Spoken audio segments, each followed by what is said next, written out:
footprint. But if you read that future-proofing document and look at our carbon emissions and look where it wants to be, there's far and above what the federal government's targets are. So we've led the way in that. We will see it implemented. We have all the big companies signed onto it. So we're working with a lot of people in that area as we speak.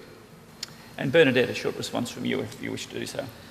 Look, I absolutely agree with all of that. There is more that we can do, and in particular, it's not just with the large companies, but the many small to medium-sized businesses. And I think that we can work with that sector to see a lot of change, and that can be a real game changer. From the Chamber of Commerce, I know that there's a strong push to engage with the SME sector, and it's a hard one to engage with. But I think that there is a challenge there, and I think we need to address that. We need to really push hard to drill into that sector and to try and get some change happening there and help those businesses to show them how they can actually implement some of those initiatives. Okay, and Graham, a brief response from you if you wish. Yeah, I don't think we should get our knickers in the knot too much. The council, we're a council, and I applaud what's being done, but on the world scene, it's nothing, is it? And so I come back to my first comments, that on the world scene, it's people.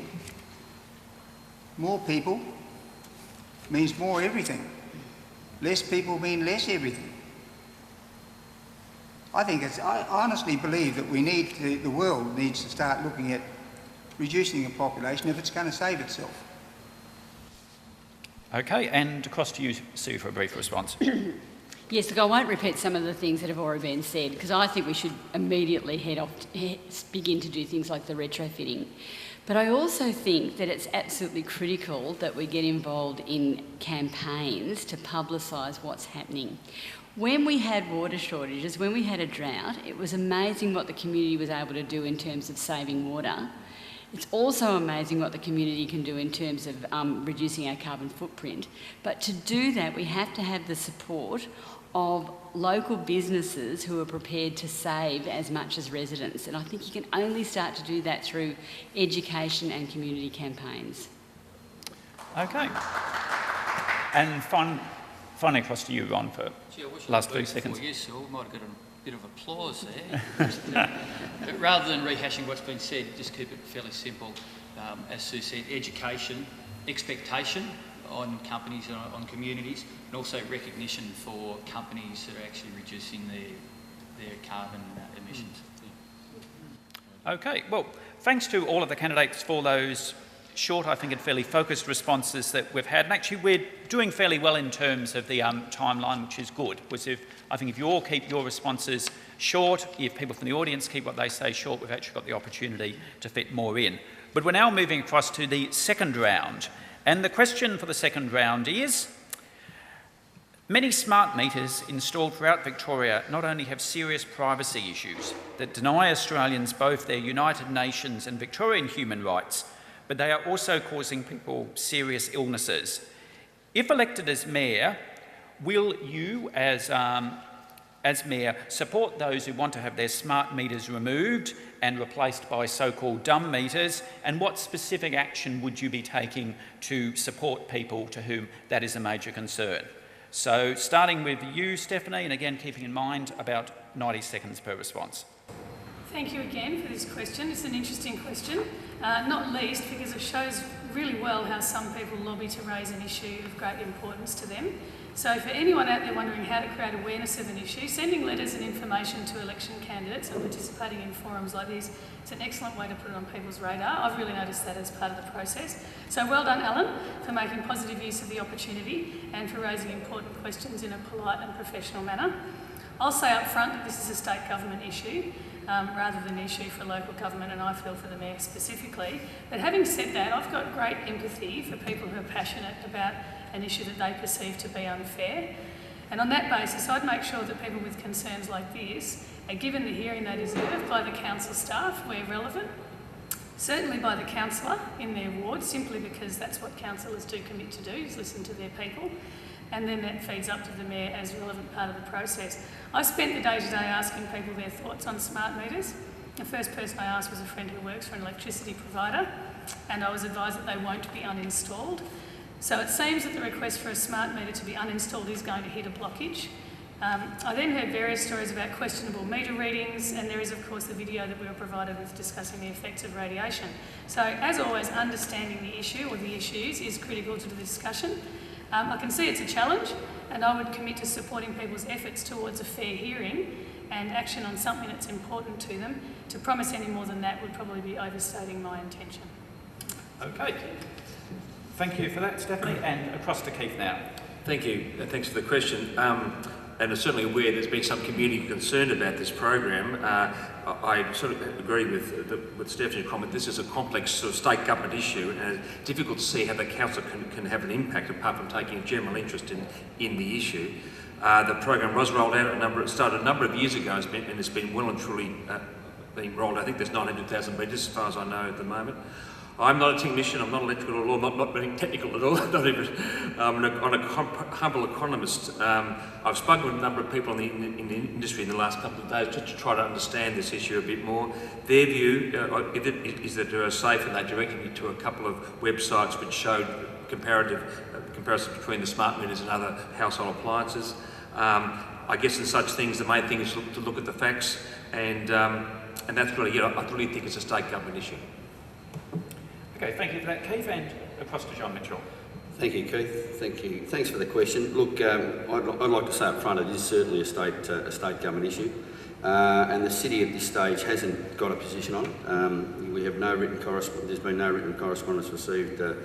I need to understand all the issues. I did watch the YouTube video, and there's no doubt that in my own mind it was an alarming video, but we've all seen videos that are alarmist. As the Mayor, I'd commit to fully understand the issue, and like the City of Whittlesea, I can tell you one thing: I have not received one phone call about smart meters. So I'd like to put that up front, straight up. And my council phone diverts through to my personal phone, so all the phone calls that go to council come to me one way or another, usually directly. I have not received one phone call on this. I'm not saying it's a good or a bad thing because I don't understand it.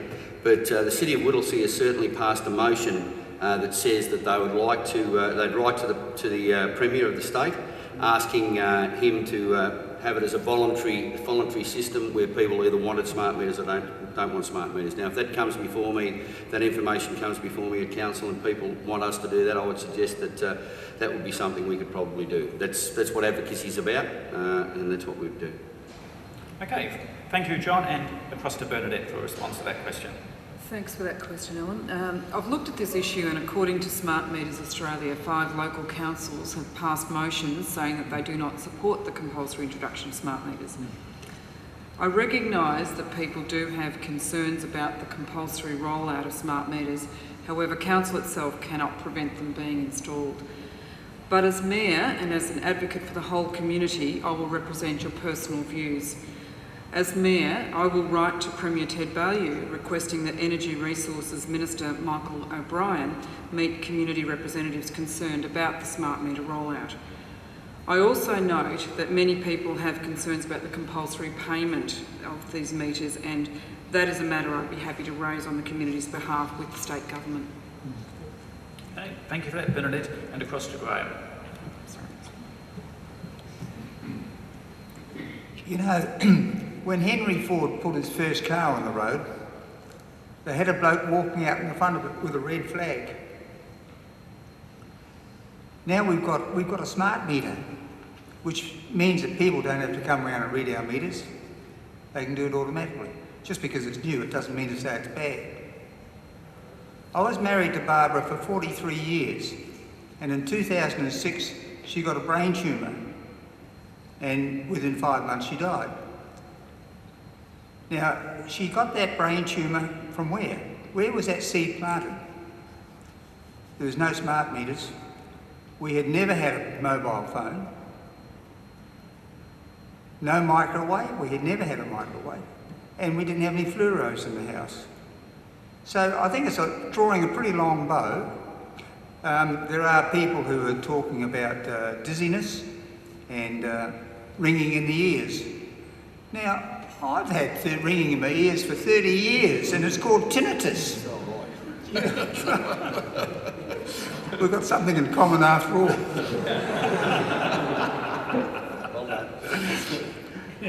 Anyway, I think that's about all I want to say. It's easy to criticise, and I can understand, as Bernadette says, you can understand the problems that some people are having, especially if they've got serious illnesses. But I think it just has to run its course. Okay, thanks for that, Graham, and across to Sue for her response. Yes, look, I've had the benefit of being part of understanding a bit of this debate through a discussion that happened at Geelong Trades Hall, where the Electrical Trades Union had been worried that the rollout of the smart meters would mean that jobs would be lost and wages would be reduced and all that sort of thing. And what came out of it was a whole debate between the union, power call and other interested people about what this issue really represented. And at the end of the day, it became very clear that both the union, power core and the others felt that there were not actually health issues. And they also felt that the privacy issues were not of any great concern either. And eventually the issues to do with jobs and the fitting of the smart meters were resolved too. So my feeling is at the moment that this is not really the issue that it's necessarily painted to be. However, just me saying that doesn't mean that I convince you that it's true. And I think the role that Geelong Council can play is a bit similar to the one that Geelong Trades Hall played, which is let's have a community debate about this. If there's such a lot of people who are upset and worried about the impacts, well, let's have a debate, let's get the facts out there and make a decision as a community. I think that's the best way to go when there's major issues on the agenda. Okay, thank you for that, Sue, and finally over to Ron for the final response. Thanks, Jeff. Just the name smart meter actually sends alarm bells to me. When somebody gives the name that's so positive like that, you know there's something always going to be wrong. so I often wondered straight away. Yes, our basic rights have been taken away as far as having these smart meters installed, but governments, in their wisdom, do things they think are in the best interests of everyone. So sometimes we have to put up with these things. We've all had things put on us that we don't like for the betterment of society, apparently. Apparently a whole lot of illnesses and health risks are being associated to electromagnetic radiation, which they say comes from these smart meters and gadgets we use for everyday life. With compelling evidence, I would advocate a charge to look at the associated side effects that this brings. The same as Graham said, are we over-diagnosing or trying to associate everything that happens with one thing or another? Are we over-diagnosing everything in society? Maybe we are, maybe we're not. But if the evidence is there, you'd be silly to ignore it and not try and assist where possible, because I see that as a council's role, that we assist our residents to pursue anything that is going to make their life better.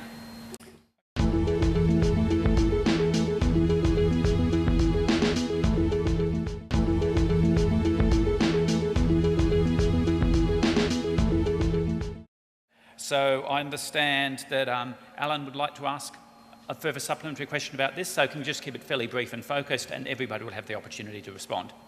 Go, Alan. Thank you, candidate. My question is to you all. It is widely reported that both the foreign-owned power companies and their contractors involved in the smart meter rollout are intimidating and bullying people into having a smart meter installed. There are numerous reports that these meters have caused house fires. They also cause electromagnetic radiation sickness that results in debilitating effects on people's lives. They violate both the United Nations and Victorian Charters of Human Rights laws regarding privacy, and they cause increased power bills. In the not too distant future, these meters will enable power company employees to selectively switch off various appliances in the home at any time. As Mayor, how would you defend any ratepayer's right to refuse a smart meter installation, or in fact reverse a smart meter installation, especially for those people who are susceptible to electromagnetic radiation sickness from these meters? Okay, thanks for that question. Moving across to you first, Stephanie. Look, I can only reiterate, Alan, I definitely agree that it's a very important issue, particularly for you as Mayor. I don't know what I'd be able to promise to commit to, but definitely support your right to protest. Absolutely.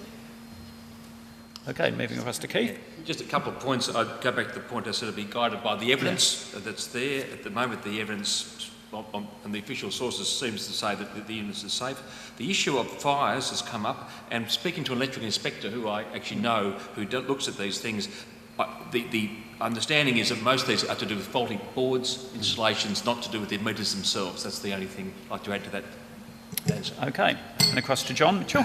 Thanks very much for that. Look, I, like Stephanie and Keith and everyone else, probably says the same thing. We're you know, as the Mayor, you certainly listen to the debate and you do what you can do. I don't see this any different to the fluoride debate.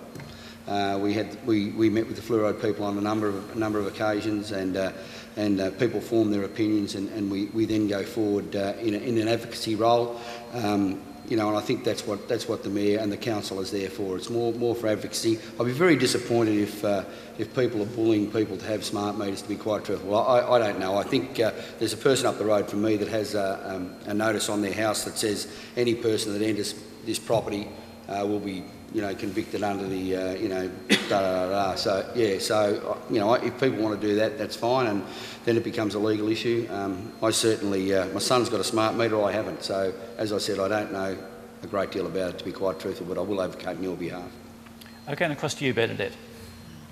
Yeah, look, I think there are some issues with some of the contractors that are being employed to install the smart meters, and of course, isn't that always the case, that communication doesn't perhaps filter through to the person who has the interface with the customer, and sometimes that communication doesn't always get across very well. Look, as the Mayor, it's very difficult to intervene